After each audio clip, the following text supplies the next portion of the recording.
Алматы әкімі Бауыржан Байбекте бүгін шаһар тұрғындары алдында өткен жылы атқарылған істерді баяндап берді. Әкім есебіне үңілсек, жалпы алғанда 2015 оңтүстік Астана үшін табысты жыл болған. Барлық салада өсім бар. Әсіресе шағын және орта кәсіппен айналысатындардың қатары көбейген. 22 мың жаңа жұмыс орындары ашылды. Былтыр ел бюджетіне құйылған барлық түсімдердің 26,3% Алматыға тиесілі.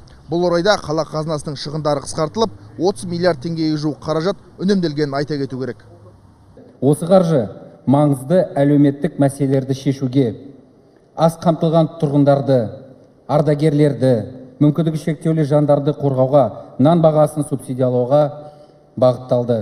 Сонымен қатар, Нұрлы жол бағдарламасы шеңберінде тұрғын үй құрылысының несиесі уақытынан бұрын өтелді. Балабақшалардағы 2 жастан 5-ке дейінгі балалар тәрбиесі төлемақысы 15 мың теңгеге төмендетілді.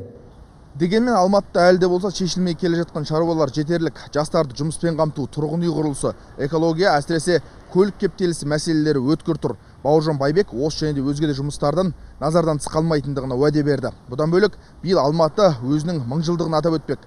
Бұл датаға орай бірталай іс-шаралар өткізу жоспарланып отыр. Алайда асыра сілтеушілікке жол берілмейді. Сонымен қатар, келесі жылы өтетін бүкіл әлемдік қысқы универсиадаға дайындық қыза түспекші. Жалпы алғанда биылда шаһар билігі Алматының еліміздегі мәдени қаржылық орталығы атауына сай болу үшін бар мүмкіндікті пайдалануды көздеп отыр. Нұржан Мергенбай, Гаухар Омарбек, Ерлан Шалбаев, Санжар Жартиев, Мейрамбек Ахмаханов, Хабар, Астана мен Алматыдан.